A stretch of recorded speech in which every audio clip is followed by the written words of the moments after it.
Bien-aimés du Seigneur, bonjour et bienvenue à notre rendez-vous quotidien consacré à la méditation de la parole de Dieu. Nous sommes aujourd'hui le 4 juin 2021. Vous faites bien de vous connecter. C'est le temps consacré à la halte spirituelle pour la journée. Le Saint-Esprit nous éclaire, Dieu nous aime. Installez-vous bien, c'est parti pour cette nouvelle page de notre nourriture spirituelle qui s'ouvre sur la page évangélique de Marc chapitre 12, versets 35 à 37. Il y a tant de joie et d'action de grâce dans les textes d'aujourd'hui et typiquement dans la lecture du livre de Tobie que nous avons eu. La mère de Tobie, Anna, pleure de joie lorsqu'elle le revoit après une longue absence et l'entoure de ses bras. Lorsque Tobie a guéri la cécité de son père, lorsque Tobias a guéri la cécité de son père, Tobie,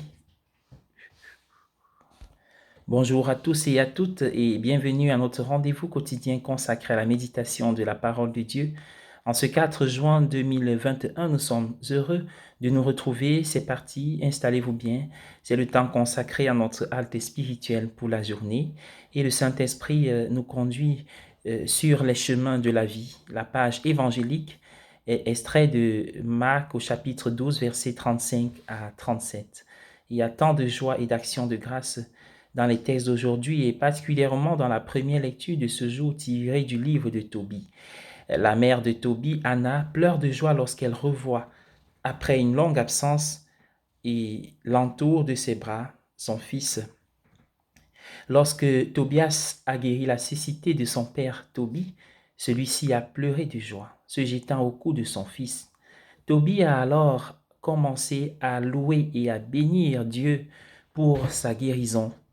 Tobias, son fils, a également béni Dieu avec joie et d'une voix forte maintenant que son père pouvait voir à nouveau. Lorsque Tobie a rencontré la nouvelle épouse de son fils, Sarah, il a béni Dieu pour elle et a organisé un joyeux festin pour l'accueillir dans la famille. C'est une lecture pleine de remerciements joyeux à Dieu et d'une chaleureuse hospitalité familiale. Il y a toujours de quoi se réjouir, louer et remercier Dieu, même en ces temps difficiles. Tobie, sa femme Anna et son fils Tobias se sont trouvés dans une situation très stressante et douloureuse pendant un certain temps, mais ils s'en sont sortis et sont pleins d'appréciation, de reconnaissance pour la façon dont Dieu les a bénis. Nous avons tous traversé une période difficile avec la COVID et maintenant il est bon de reconnaître les façons dont nous sommes bénis. Lorsque les temps sont douloureux et sombres, lorsque nous perdons des êtres chers et nos situations basculent, chavirent et vont dans un sens plutôt déplorable, il peut être difficile d'imaginer un meilleur moment. Pourtant, quelle que soit la noirceur de la veillée, le Seigneur y est toujours avec nous et il finira par nous faire traverser cette vallée vers une plus grande lumière. D'après la lecture de l'Évangile, la grande majorité des gens ont entendu Jésus avec plaisir. Nous sommes tous invités à écouter le Seigneur avec joie, car il nous adresse une parole d'amour dans les moments difficiles comme dans les moments heureux.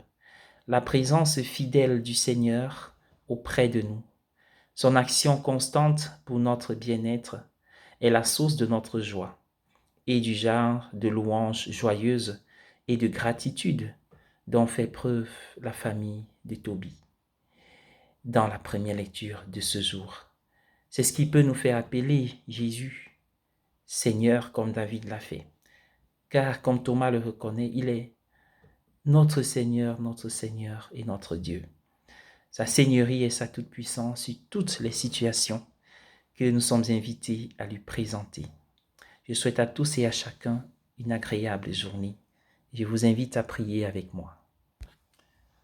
Dieu, dont la providence ne faillit jamais à ses desseins, éloigne de nous, nous t'en prions, humblement, tout ce qui pourrait nous nuire et accorde tout ce qui concourt à notre bien.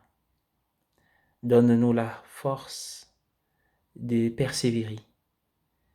Donne-nous le sens de la reconnaissance et de l'action de grâce pour tous tes bienfaits. Par Jésus-Christ, notre Seigneur et notre Dieu, qui règne avec toi dans l'unité du Saint-Esprit maintenant et pour les siècles des siècles. Amen. Bonne journée à tous.